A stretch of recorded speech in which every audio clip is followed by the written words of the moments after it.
one nation, under God, indivisible, with liberty and justice for all. One Voice of America by First Vice President Carney. God bless America. Whoops. Land of thy love, stand beside her and guide her through the night with the light from above. From the mountains to the prairies, to the oceans, wide and fold. God bless America, my home, sweet home. God bless America, my home, sweet home.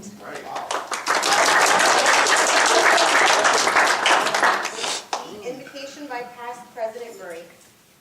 After listening to Gardy, I think I'm out of breath. Let's not forget how lucky we are to be here, to share with the club, the Lions Club, and also have with us our fellow police officers, Officer McLean, Chief McLean, and the Detective Sullivan, and who will be introduced later on, and how lucky we are to be living in this town with such a great force, but also to be living in this country and be able to share the good times together and to be of service to our town and beyond, and also for ourselves. Amen. Amen.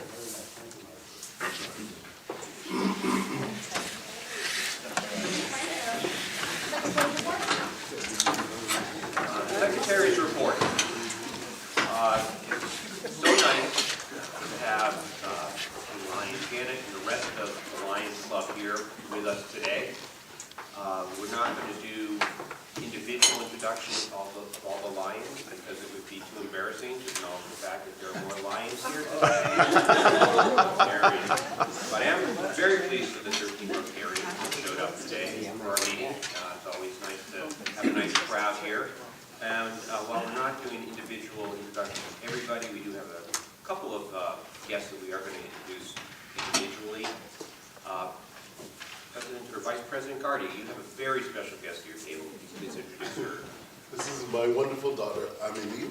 She's 5 years old, and being able to bring her to a place like this and have the freedom to do something like this and to see loving people is always an amazing blessing. Welcome. President, please, could you introduce our quick introduction to the distinguished speaker? If you might honor, sir, in honor of the Lions Club, let's start out with our past Chief Lion, Mr. Lucenti. Select Board Member, Doug Lucenti, who's also committee member on Lex 250 Committee with myself. My honor to introduce Police Chief Mike McLean, also Detective Sullivan. Oh, and Veronica. Hi. And not to be forgotten, our distinguished four-footed guest. Oh, I should. Yeah, you want me to do that? I'll do that. And this is Lexi. Yeah, she'll be with us at the police department. Hi, She'll be in the Lexi. schools and be in everything. New recruit, Officer Lexi. So in conclusion, we have, okay. This is very exciting. We now have the same number of Rotarians. So in summary, we have 30 guests, 2-footed guests, and 1 4-footed guest. 31. Thank you. Secretary Frank, would you lead us in the welcome song? It would be my pleasure. Would all Rotarians please stand? Okay. Make it good. We've got a lot of guests to impress. But we'll try. We welcome you to Lexington to meet with us today. Our doors are always open to our friends in Rotary. We're glad to have you with us, and we hope you'll come again to Rotary Lexington. We all say welcome, visiting Rotarians. Welcome all you non-Rotarians. Welcome to our club in Lexington. We hope you'll come again.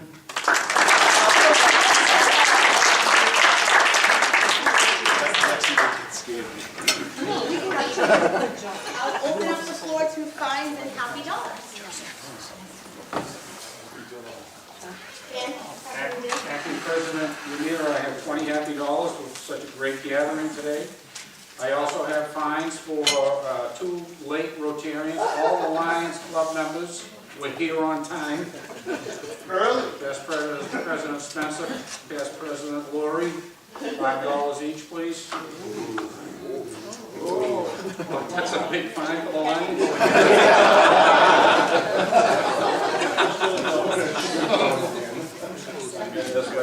Vice President Michelle? I have $7 sitting with some of my favorite Lions members. I just filled out an application and signed No.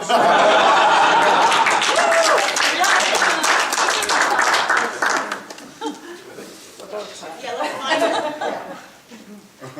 Well, here's 20 happy dollars. I'm thrilled to be in this new Minuteman Tech School. I'm a member of the first graduating class, 1978, and I brought 1978 yearbook of Minuteman. I brought just a couple of show and tell items, my graduation tassel,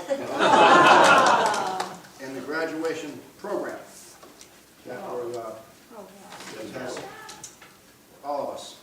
So, I looked at that, by the way, Tech, National Honor Society. Oh, wow. So I just thought I'd show Minuteman Tech artifacts. I shouldn't say this, but I've got bricks from the old school. I've got a piece of parquet floor from the cafeteria floor. Peeled up. No asbestos.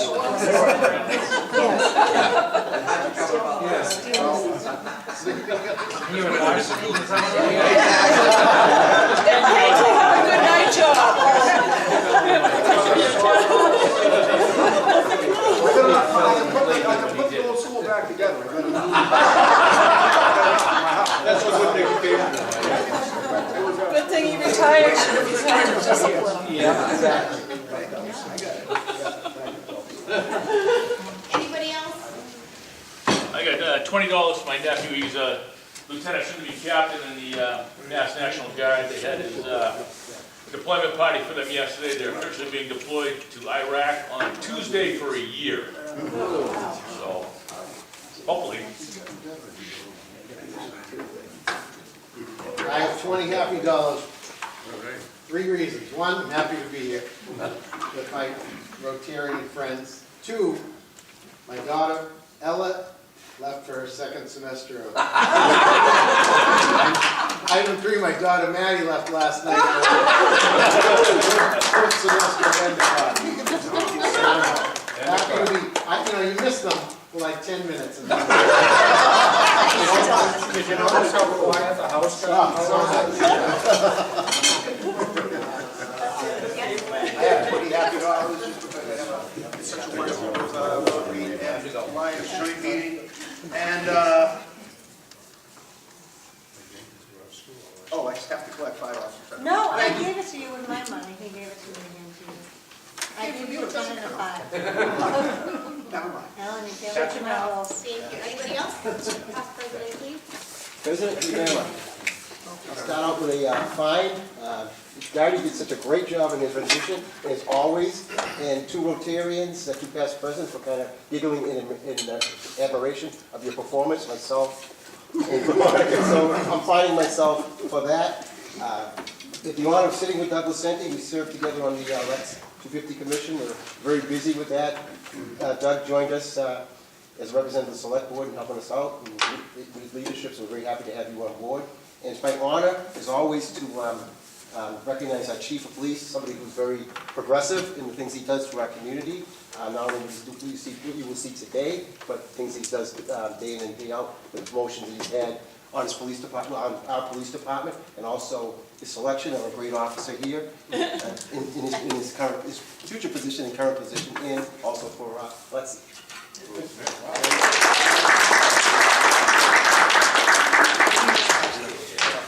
I have 20 happy dollars because Gracie, we're thrilled to see you back.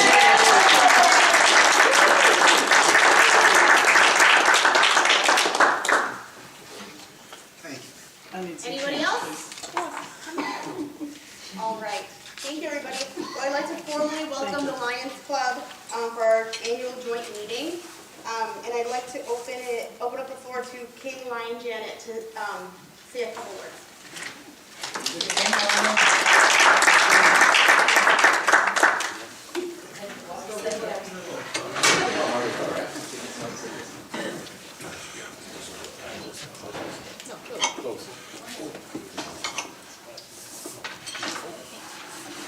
We have a very, very great honor to bestow on one of our long-standing members of the Lions Club. And we are happy to have her back with us tonight. And it is Grace Ayers.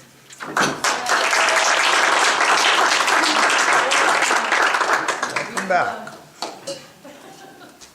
The International Association of Lions Clubs, based on the action of its Board of Directors and approval by the Lions Club of Lexington, Massachusetts, do hereby confer on Grace Ayers life membership.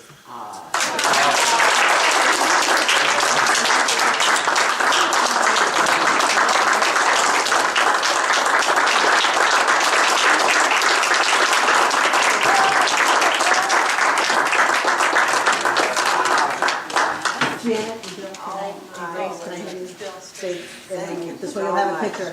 Grace, can I have you? Thank you. 1, 2, and 3. Perfect. Yeah, stay still. I'm going to take one. You don't mind. Please, ladies, gentlemen. Okay. Oh, my goodness. Oh, gee. Sorry. Okay. All right, we gotta do it again. Look at it. Go ahead. Okay, we'll hold this up. Yeah, that's good. We need a try. Quick. That's first, nice simple picture. Say cheese. Say Rotary. Thank you. Now we can do it. Thank you all.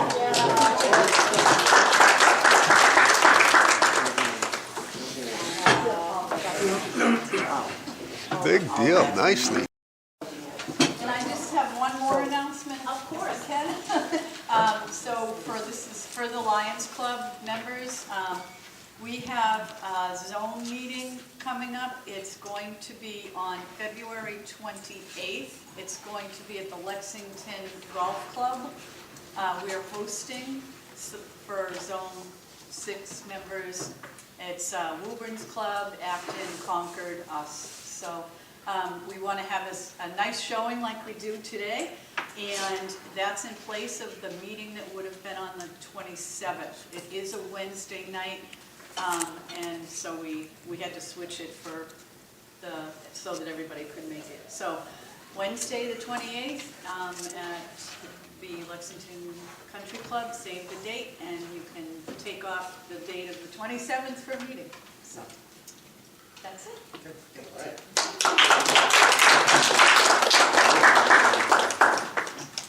And the Lions Club has graciously invited us to their meeting this Thursday, January 25th at 100 Domino Drive in West Concord.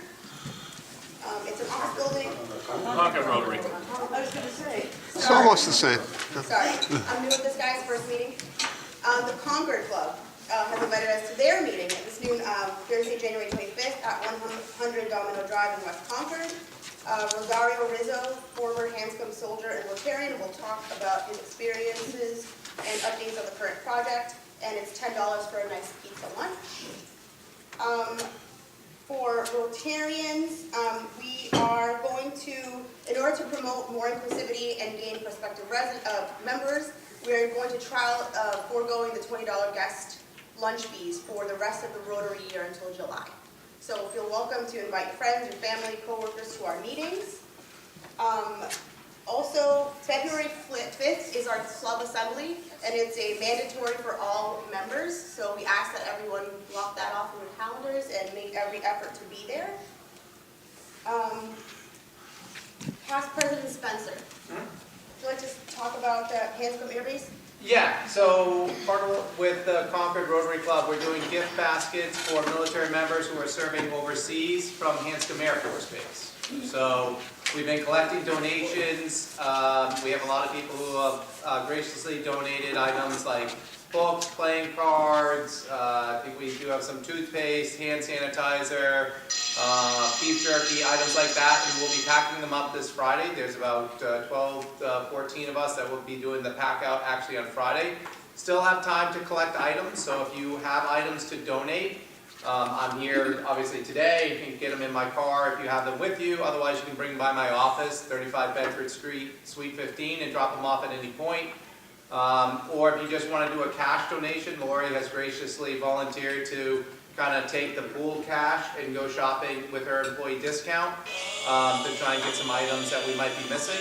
But I think we have a lot of good items, and we're hoping that this can be an annual thing. We actually are able to get back on base, right? So the group that is doing the pack out, we need to meet at the Lincoln side gate, right? So that far side gate over off near the airport entrance is where you're going to meet over there, that gate security over there. We can meet at 3:45 or so and start the pack out at 4. So if you sign up for that, that's where you're going to meet.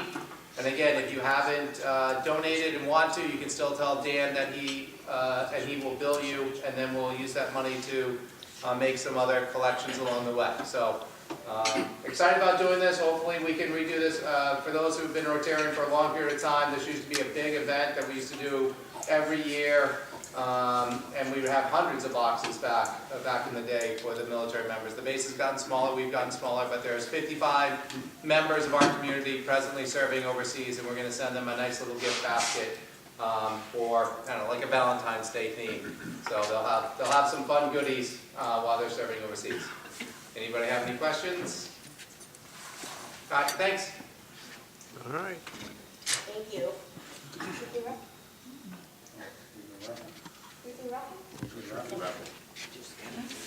Are we gonna have the talk after the season? Oh, the raffle.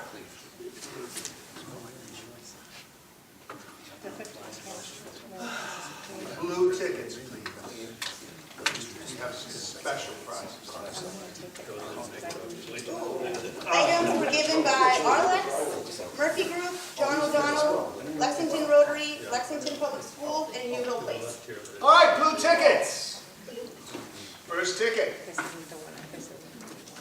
Last three numbers, 458. Yahtzee. Come on up. We have a bunch of prizes here. Next ticket, last three numbers, 908. Good.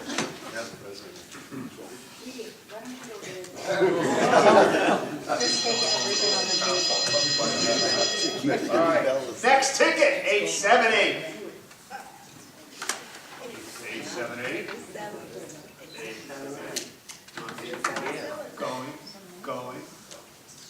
Going to that. So.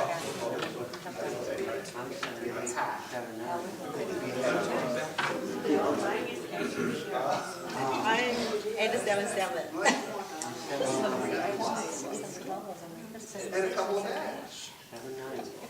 Which line? Will be just a moment, ladies and gentlemen. Yes, That's you.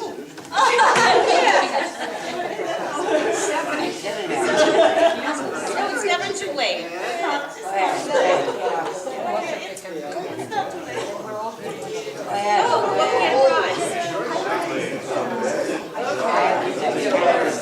Good, good.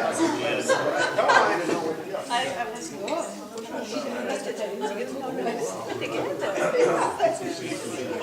Spectacular prizes to choose from. We trust you. It is, it's you. Thank you, sir. You're welcome. Okay. Great work. Next ticket. 900. Holy mackerel. Daily thing. That's a third one. I want to get the teddy, I want to get the teddy. Take the teddy bear, guys. Teddy bear. Take the teddy bear. Good job. Next one, 143. Okay, next one. 460. That's here. All right. Take the bag so that you can. Oh, you kidding?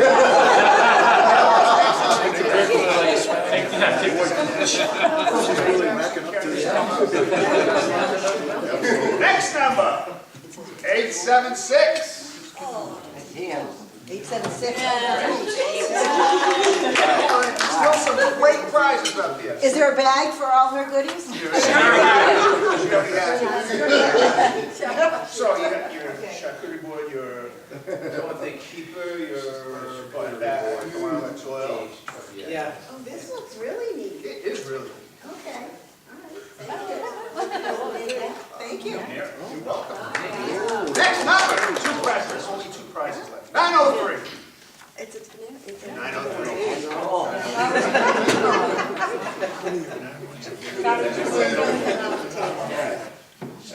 Last but not least, 915.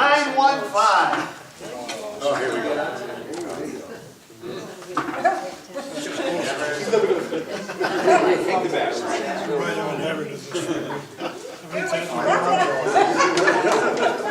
All I can say is, God, he knew what he was doing today. Nicely done. Back for the back. Sounds good. Bernie, would like to introduce the speaker? You mean I don't get a chance to sit down? No. Now that you're Two if you introduce quickly. Put on the timer. This is a great gathering. No. Again, it's so nice to see all the Lions. Thank you. Today, we're fortunate enough to have with us Chief Mike McLean and Detective Sullivan, Joe Sullivan, Joe Wright. Yes, sir. And we know what the chief does, but what Joe does is he's the school resources officer, middle schools, Yes. and also the main dog service officer, resource. Yep. Yeah. So, welcome, Joe. There's a great history, and I've asked the chief to share with us, as well as he mentioned that if there are any questions or answers after his presentation, he'll be happy to address them, to answer them. So, without any further waiting, I'm just going to introduce and welcome Chief Mike McLean.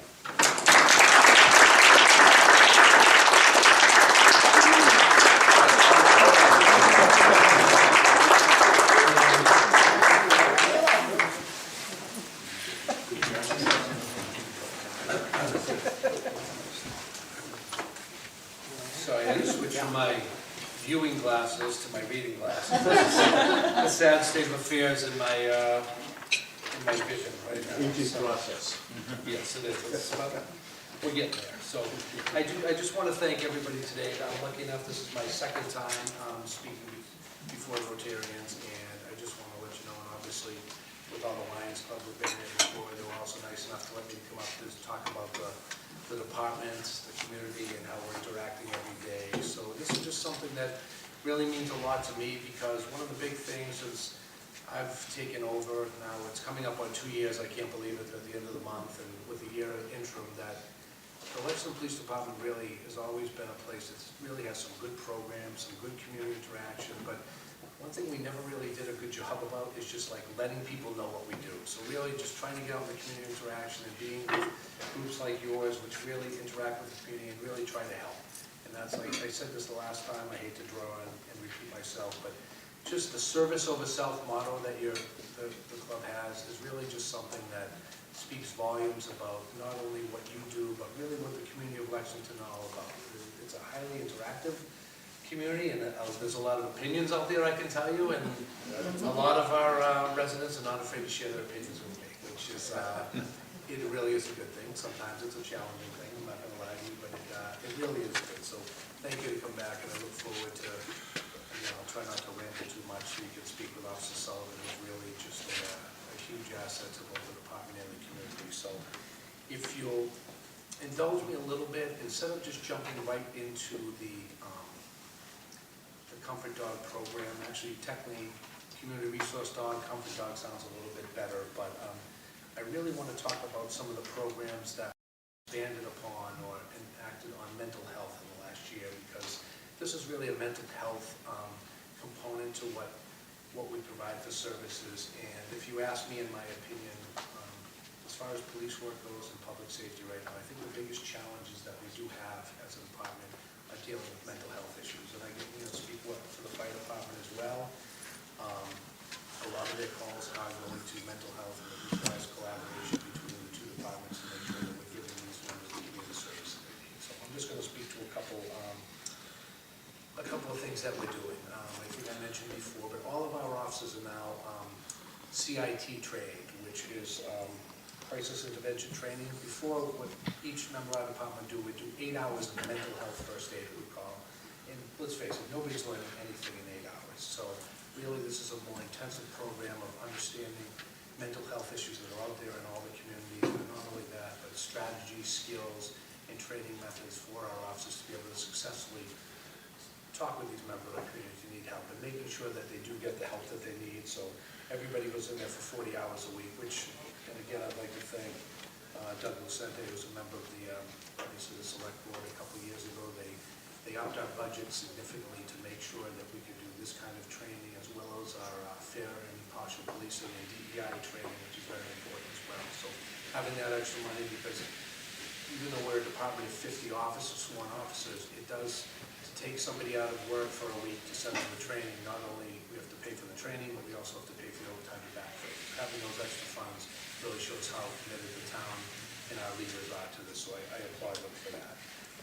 We've also expanded our program, which I'll tell you this right now is the worst name of a program ever, but it's very helpful. It's called the Jail Diversion Program. So what the Jail Diversion Program does, it is a full-time mental health clinician that is able to assist with all of our calls for mental health, but also for substance abuse as well. We've recently got a second 40-hour one. So we have 2 full-time clinicians at our disposal. There are 2 teams. One is for Lexington, Bedford, and Lincoln, and the other is Carlisle, Concord, and Maynard. So we're really excited about that. And with our new temporary office space, we do have places. She's there for 2 full days a week with us. But if we had an emergency in Lexington, she could come from Bedford to help us. And the same thing goes from Bedford back to Lexington. And you might ask, like, oh, what would a clinician do? A clinician could come to a call where somebody is really having a mental health crisis and needs that assistance. But more importantly for me is it's giving us consistent follow-up with the family and with that member of the community. So instead of maybe passing somebody along to 5 different people to have a follow-up on something, we're able to give the same. So this person knows the family, has a relationship. So if somebody's maybe has a way where they really ramp themselves up to have an incident, if this member, the clinician knows this is going to happen, we know before and we can step in and help. So my ultimate goal, and I can tell you this, we are working on a grant right now, and I don't want to jinx it, that we're going to be able to get a 3-year grant for a full-time clinician to be in Lexington, which I hope will coincide with the opening of our new building in June. So ultimately it'll be great.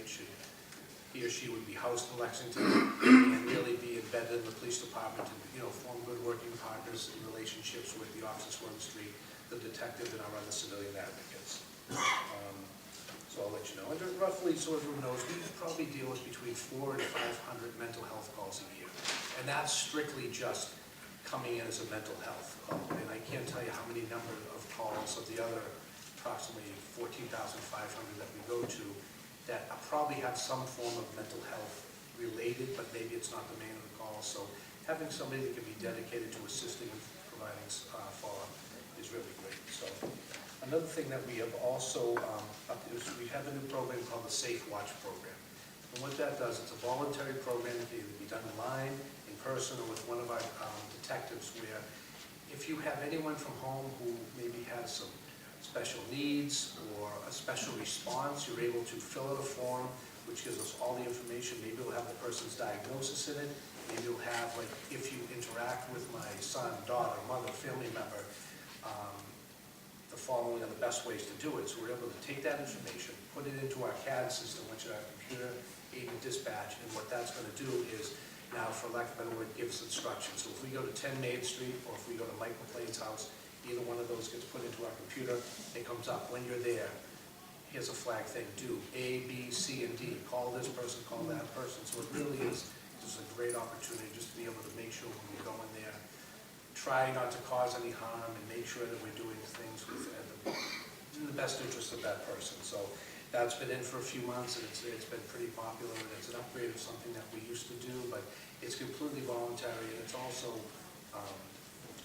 it's obviously, we don't share that information with anyone. And I think part of the hardest thing sometimes in homes with mental health is getting over the stigma of sharing that information. So we're really trying to break down those barriers to say, this is something that not only helps the community member, but it also does help the police officers as well, too, because we don't want to go there and stress anybody out, or we don't want to be able to contribute to anything, even if we're trying to do the right thing. So that's a program that's working.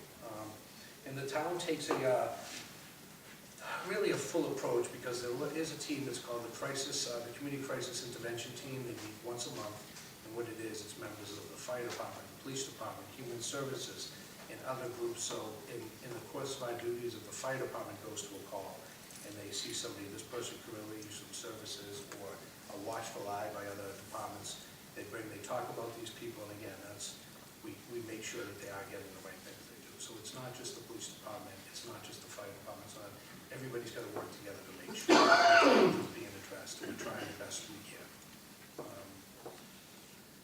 Get into a little something they call ICAT, which is Integrated Communication Assessment and Tactics. This is something, it's a nationally based program. We recently had one of our officers trained in that, and what she can do is she can go around nationally to train, and what these are effective mechanisms when going to crisis calls to make sure that you're using the right tactics, that we're de-escalating, we're not escalating calls. So this is something, obviously, de-escalation is something we are completely dedicated to at Lexington Police for on all levels of calls. One of the things that I'm really proud about, and I'll gladly take some questions on the new police station, and it's that little building right next to the Carry Home. It's called the de-escalation room, and for what it is, it's probably a third of this room. And if you walk in, it's a horseshoe of video monitors. And what that enables the officers, we're going to put them in real-time situations where they're going to a call for service. The backdrops they use are all Lexington, put into the computer so it look like you're in the center, you're at a ball field, you're at here, you're at there, and you'll be put with a challenging situation. And the way the scenario goes is the way that the officer does. If the officer does a good job, the incident is de-escalated nicely. And if the officer is not doing a good job, conversely, it can continue to go and go and go until some abuse of force will have to be used. So, and the benefit of that is this is a real-time training officer. So if an officer's doing a great job, our instructors are going to be able to grab and say, hey, what you did right there is great, but why not A, B, or C? And if they conversely do it poorly, they're able to work on just fixing that right away. So this is something that's going to be the envy, really. The only other police departments I know that have it are Lowell PD, which is also, significantly bigger than us, but Beverly just built a new police station, they have one as well. So, and it gives us the option of training, 365 days a year rather than, up in the dump waiting if there's no snow, no this, no that. So we're looking forward to that. So another thing one thing about, when you think about mental health, officer wellness, which is the sixth pillar of 21st century professional policing, we forget about the officers sometimes. They're going to stressful calls. They're going to calls that are very difficult to deal with. So making sure that we're helping the mental health of the officers, because if an officer gets too stressed out, or if they get too much, if they're not releasing things and doing anything, potentially we don't want to put a stressed out officer on the police out on the street, because what's that going to do with any sort of interactions on the street? So making sure that we're really working for a 21st century in officer wellness. I think, again, the new police station has addressed that generously. There's going to be a state-of-the-art workout room. I just wanted, like I told Chief Sensebar and the fire department, I just wanted to be like 10 square feet bigger. I made sure that was the case. Just like the building. Add 5 square feet, I'm happy. So, but the officers have a chance to, work out, release that stress, stay in good physical condition. You know, there's studies that shift work and officers working nights, you're eating, you know, fast food or subs 6 nights a week, you know, you're not getting the sleep you should, so we want to make sure that we are contributing to that. We've also put a quiet room in this station as well, so if an officer goes through a traumatic call and he needs to take a break, or it can be used for anything, a mental health room, a lactation room for one of our, you know, female officers as well, so just taking those little extra things, and again, taking the time on the Pause Our Police Station and getting the community's input and having impact to put some really good spaces in there, like our civilian advocates and that we talked about, is really a testament to how interactive the community is, because everyone in the community had an input on that, so it's really great to be able to put stuff that the community had in there, because it's their police department, so having that shared you know, vision and accountability on is really something that is very good. I can tell you this too, we just got a grant, I'm going to have to read it because I still don't know this long acronym, but it's from the International Association of Chief Police Grant for Family Support Training and Technical Assistance Program. We're the first community in Massachusetts to get this grant, so we're proud about that. And so what that is, again, it's going to focus on officer wellness, having a program, as everyone well knows here, we had an incident coming up on 2 years ago where some of our officers were involved in a fatal shooting of a local resident, and obviously it's a tragedy anytime there's a tremendous loss of life, but the officers really went through a tragic part of that. We're going to lose 4 out of 6 of the officers who were involved in that will not be coming back to the police station, so, or the profession in general. So what this is just when things like this happen, the officers can get the peer support and other support, and even the family. One thing we never think of the families, they're going through it with the officer who goes home, but they don't really have the support or the understanding of what's going on. So we're going to build this program. I don't know what it looks like right now, but I'm going to gladly share everything with everyone as we go. But it really was a coup, and taking advantage of the grant monies out there is something that's going to obviously make the department better at serving the needs of the community. So we're very excited about that. Which, again, I know I'm taking us through the long route here, I'm taking the scenic route, but I do it.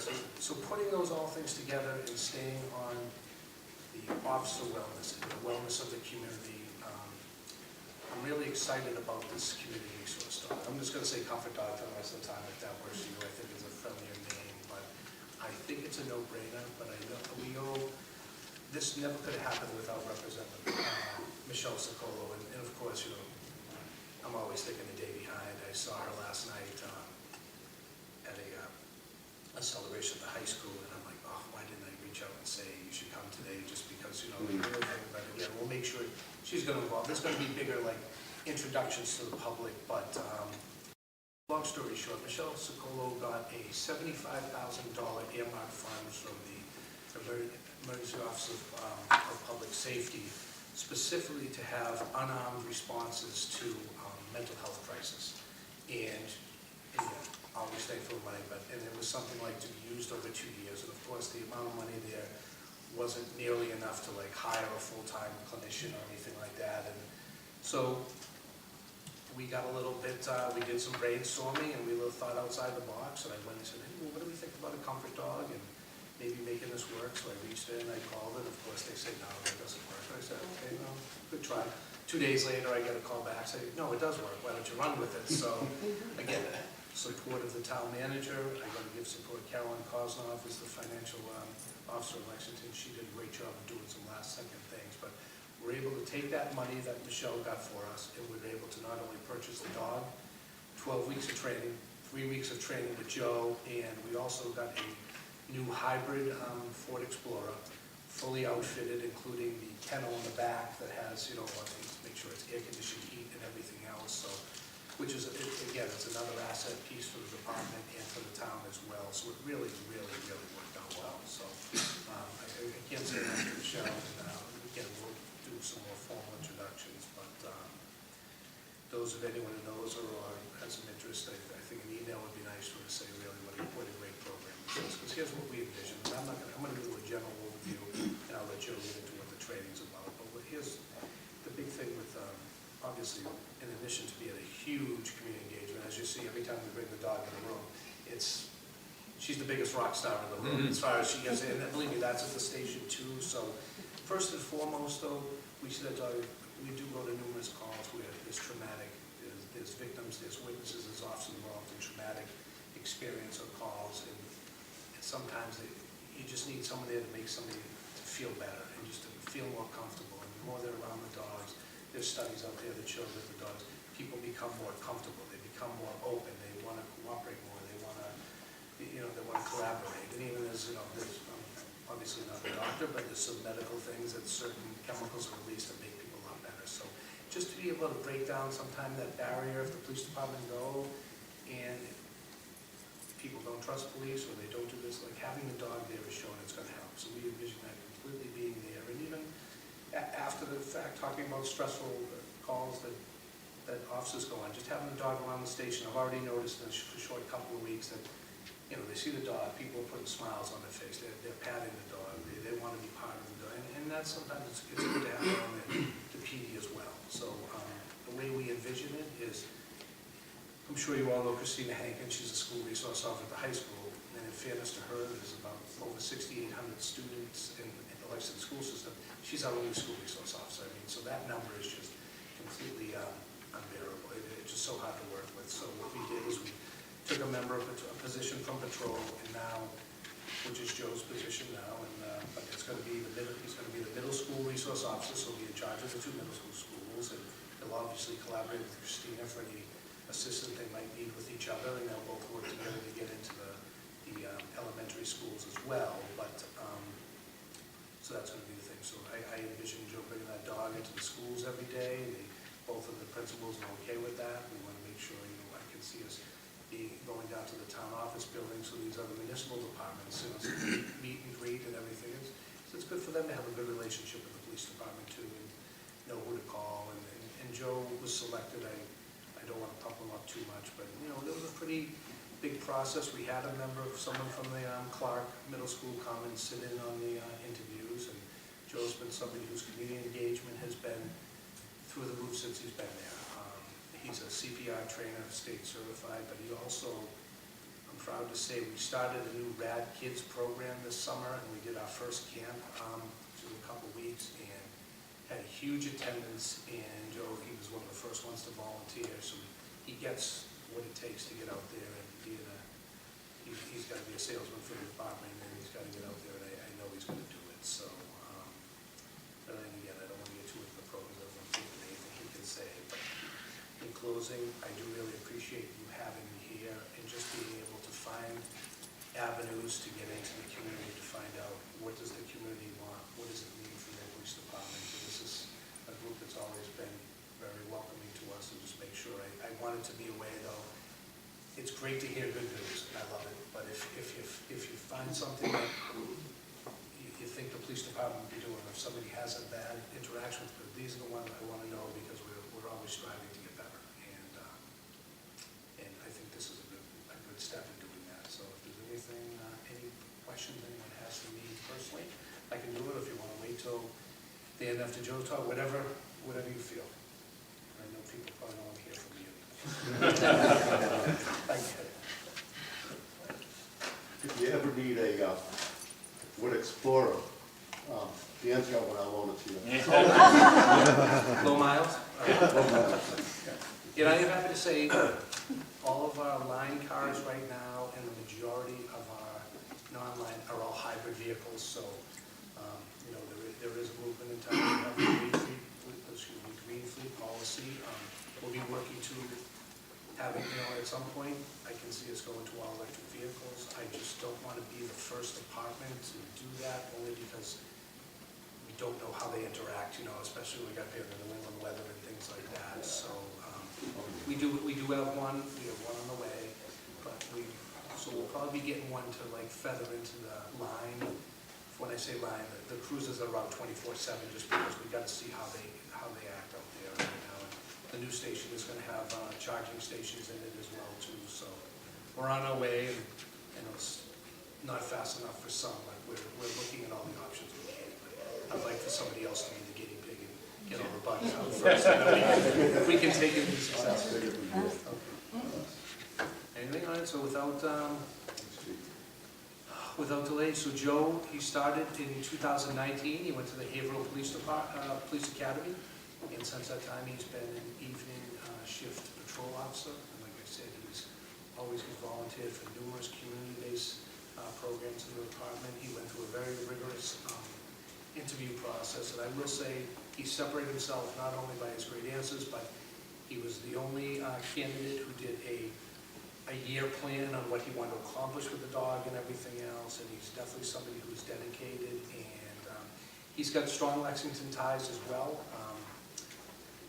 His father, I'm not sure if you're aware, he was a police cadet back in the day, and he was also the chief of Carlisle Police for a while at some point. So we're lucky to get Joe. He's been a great addition to the department, and I'm sure he's going to wow you today. No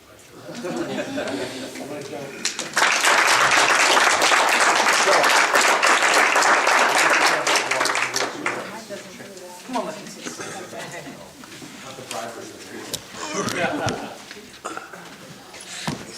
I'll stand over here so you guys can all see. Great.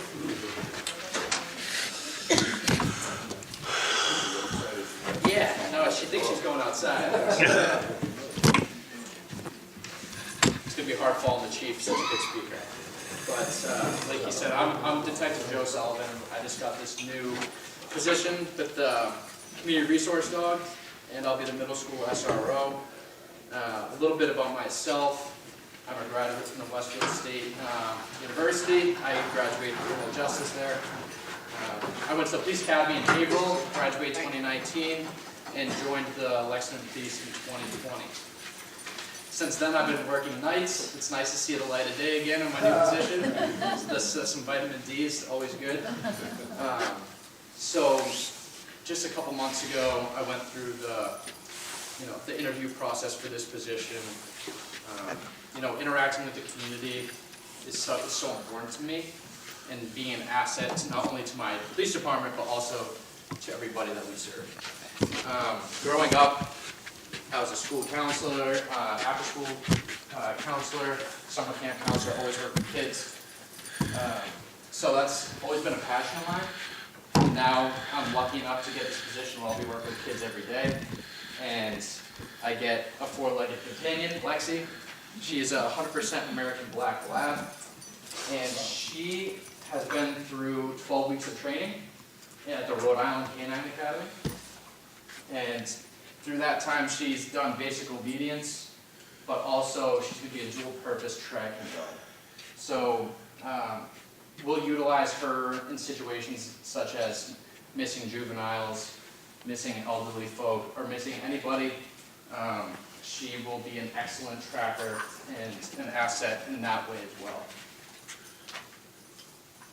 She will be with me in the middle schools. She wants to go outside. We really just want her out in the public and interacting with everybody. Not only is she an asset to us at the police department, but she's going to be an asset to anybody that lives in town or anybody that's visiting town. She's so friendly. She loves walking and talking and licking people. But moving forward, we're going to be in the middle schools every day, interacting with kids and staff, but also interacting with members of the police department. Because like the chief said, we go through some stressful situations every day, and we kind of get sometimes forgot about that type of thing. So she'll be integrated into that as well. She'll be, if we have a traumatic event in town or something that we respond to, she'll be a good asset to, kind of just be there and change the mood a little bit. So we'll be also attending community events. So we'll be doing, Discovery Days in the center of town. Patriots Day, you'll see her face, maybe walking in the parade. And just, getting out there, I know I've been in contact with some of the family, the elder services in town, and we're going to be doing some visits there, visiting all the town buildings, getting to know everybody, and just kind of, having her be the face of our new position will be great. And I'm so honored to be picked for this position. I think that we'll be able to do some great things moving forward. And I'm just very happy to get to show her off her training that she's been doing, and she thinks that she's tracking right now. So she wants to go outside and look for some hot dogs in the snow. You know, again, I appreciate the chief putting this position forward, and I think it'll be nothing but a great asset to our police department and the town. If there's any questions you have, I'll be happy to answer some. I'm not as great as a public speaker as the chief, but you know, I'm going to get used to it and hopefully, you know, answer any questions you guys have. Yeah, go ahead. Where was she born and where was she raised? She came from a breeder. For the last 6 months or so, she's been in Rhode Island. So he was the trainer that she's been dealing with was on the Rhode Island State Police. He was a dog handler for 30 years. And I'm not sure where she came before that, but for the past 6 months or so, she's been in Rhode Island working hard on the tracking and basic obedience to, you know, make sure she's good at her job here in Lexington. But yeah, 100% American Black Lab. She's 15 months old, and she's happy to be here. Baby. Yeah, she's still a baby. Yeah. Yeah, go ahead. So you mentioned covering the middle schools, also the high schools, or just? So I'll be going to all the schools, but my primary daily job will be in the middle schools. Like the chief said, Detective Hankins, she's our high school SRO, so she'll be dealing mostly with the high school. I'll be in the middle schools on a daily basis, and then we'll kind of split the other schools that are left in town, the elementary schools. And piggybacking on that question, obviously the program is going to be successful. It really takes off and it's well appreciated. Do we foresee having a companion for A second dog? Yeah. That's a question for the chief. No. It might be a question for Mr. Lucente. Pushing on the line, taking the extra staffing that. Yeah, we may need some more two-legged staff before we hire more for. Kind of going off, yeah. She does live with me. Yep, she comes home with me every night. She lives with me and my beautiful fiance, and yeah, she loves being at home, and she loves, you know, just laying on the floor right next to me. She's always right by my side. I've never seen a dog so loyal so quick. I've only had her for 2.5 weeks, and she will not leave my side. If I took her off this leash, she'd stay right here. Yeah. She's a right person. Yeah, absolutely. I did want to, before I was going to ask the question to set it up, but part of it was, this is a 24-hour-a-day, like, he doesn't leave the dog in the station, anything like that's at home. There's training that Joe's expected to do at home with the dog, with the tracking, with the obedience. Obviously, we want to make sure if we're bringing the dog into a school with kids and isn't jumping up on everybody and nipping and everything. So that's something that Joe completely understood. And he had to get some buy-in from the boss at home, which he did, which is always good. So another reason why he was selected. Sorry. Does he get paid overtime for it? That's another bonus of the job. We call it volunteer. It's like you yourself. I have one other question. My nephew has a service dog, and I know you can't touch him. Yep. So what's the interaction? We got her this nice new harness. It's kind of hard for you all to see, but we want you to pet her as much as possible. We want to get her socialized to as many people as possible, because that is going to be her primary purpose every day, is interacting with the public and interacting with the kids in the schools. So as much petting as possible is what we want. So we're going to get her a nice little patch that just says pet me instead of not pet me. I can just imagine, there's a violent home situation and you're bringing her in, how that would. Yeah, so right now she's a passive tracker. So there's different types of police canines. So she's a dual purpose comfort dog and passive tracking. You're thinking more of like an apprehension canine, that type of thing.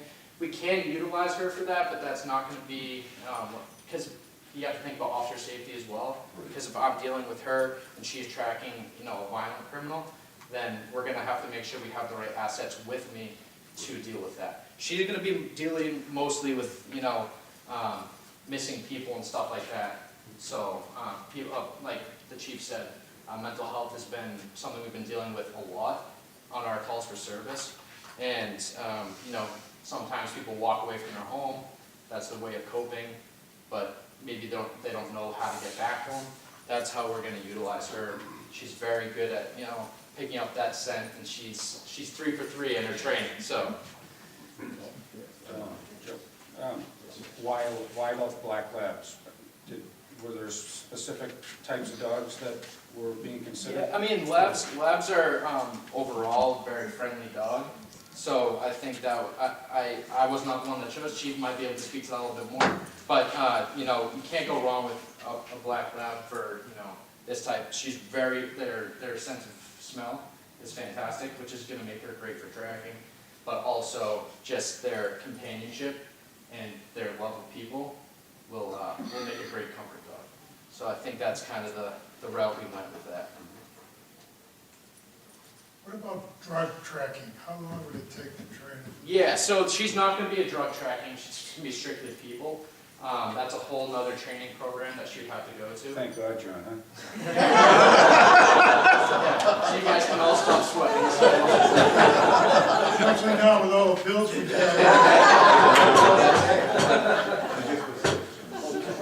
Mr. Vicente. Joe, thank you. Thanks for bringing the dog in, and thanks for coming. This is awesome. Yeah. You're just trying to understand your own work-life balance. So it sounds like the dog will be with you all the time. Yeah. So how do you go on vacation or able to do that? Yeah, Do you so- have a backup person? Yeah, so we're in the works of finding another officer in the department, so if I'm gone for an extended period of time, we'll have another officer that will be able to take care of her. So now the select board members won't get to take it? Yeah, there's a long wait list. I'll take. Yeah, we will have backup officers, backup handlers, so like situations like that. So that will be one of the few positions in the department we won't have trouble having people. But Yeah, exactly. they don't have to do all the work, so just a little work. But, my role in the schools, she's gonna be great with people that, maybe have behavioral issues or have mental health issues, that this might be a good escape for them, out of the day-to-day routine at school. I'm gonna try and do a reward program or something for students that might need a little bit of extra attention, maybe they get to walk her to class, hold the leash, or they get a ride to school in the police car, something like that. But just something that can, think outside of the box and make a difference in their lives. Just maybe something as small as getting to pet a dog every day can make a huge difference. Sure. And not only an adult, but also, the kids in the school. So, she's gonna be great. She's gonna be an all-star at the schools and in the community. So, any of these community events that we have planned going forward, I'll be there with the dog. So feel free to come over and pet her, and she'd love that. So. I have a question. Yeah. So I can imagine in normal situations, this is a great asset, like in terms of, say, thinking about mental health issues. But then in an active situation, say the scenario 2 years ago, right? Mm-hmm. And in that kind of situation, it's already very intense. And then bring a dog, how would that person perceive the appearance of a dog? Would they become more alarmed, or do you think it will be? Right, so every situation is different, and especially in a volatile situation like that. More than likely, she's probably not going to be put in a situation like that until afterwards. So she's more of like, if our officers go to a call and it's something along the lines of that, then we can do a follow-up with them and just kind of be there as a resource for them that can help them cope with the tragedy that they dealt with, the trauma. And so, she likely won't be put in a spot like that, and you don't know how people are going to react in any situation. So, but she'll mostly be doing follow-ups. So, victims of crimes, people with mental health disorders or anything like that. She can also be an asset to them, or doing a home visit if they would like, or something like that. So I'll be working with the Family Services Detective, Chris Ducharme, and along with the other SROs and the Community Resource Detective, just making sure that if people want to interact with her, they have the opportunity, if that's going to be a way for them to cope or help with whatever they're getting over. So. That's great. Yes, sir. Beyond the training she's had, is there more training that's planned? Yep. So, moving forward, she still has a couple more weeks with me in Rhode Island before she goes into the schools. But they do a monthly in-service program. So, the trainer I've been dealing with likes her to at least do 1 track a week. So, I know that 3 times a month, he wants us to go down there and just keep up on her tracking and her basic obedience. So, moving forward, probably once a week we'll do a track. 3 of which will be with a professional dog trainer that she's been dealing with for the past few months. Because there's a program that maybe others have gone through too with their dogs. It's called the Canine Good Behavior. Yeah, the Good Citizen. The Good Citizens. Yeah. And they learn to be comfortable in crowds, but yet stick with you like that. Yeah, absolutely. Which would be a great course. Yeah, I think that would, there's a bunch of certifications that she's going to have to pass for the tracking and just for the obedience. That would be more of something down the road when she's, you know. Then acclimates into crowds. Correct. But I think that would be a good long-term goal for her to pass that course as well. So, Chief? Yes. Once the grant money's gone, this isn't an annual thing from the state, correct?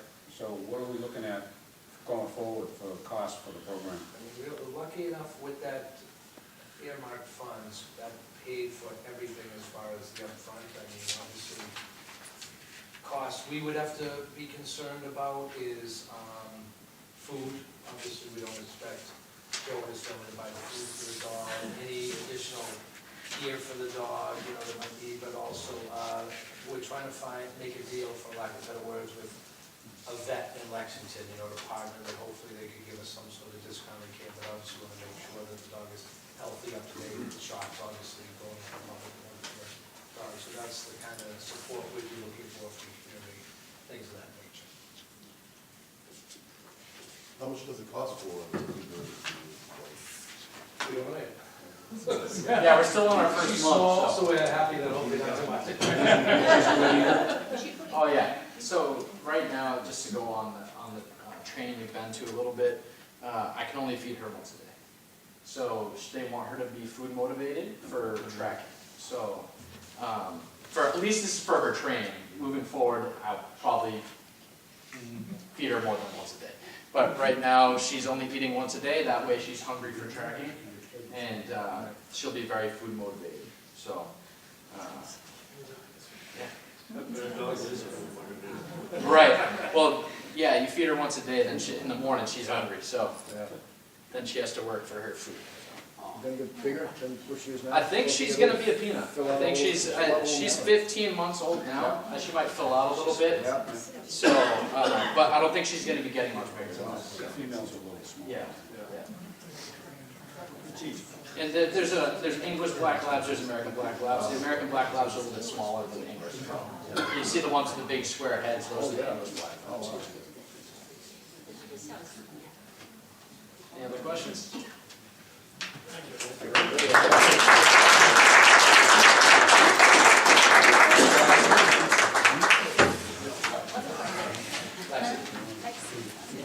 Anybody wants to go over and introduce themselves, please. Nobody wants to talk to me. I don't. And I'm okay with that.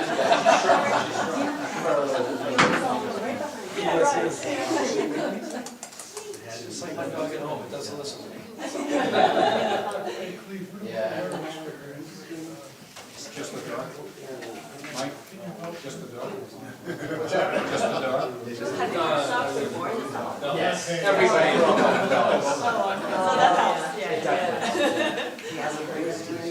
What's that? Blue skin? I'm not sure.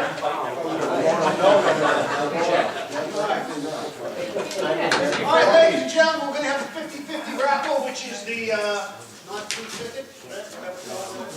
All right. Oh, it is $60 today. 773.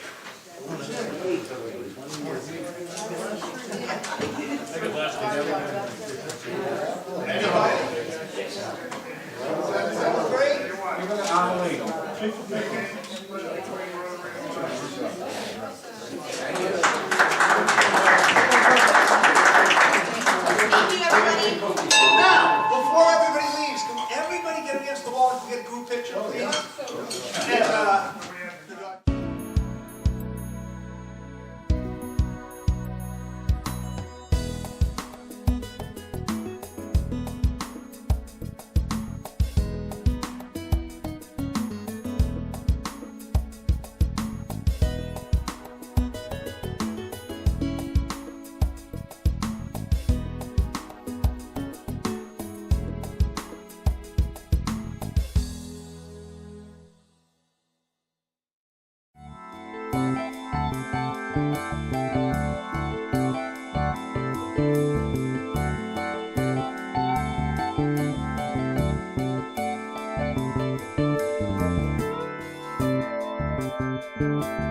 you.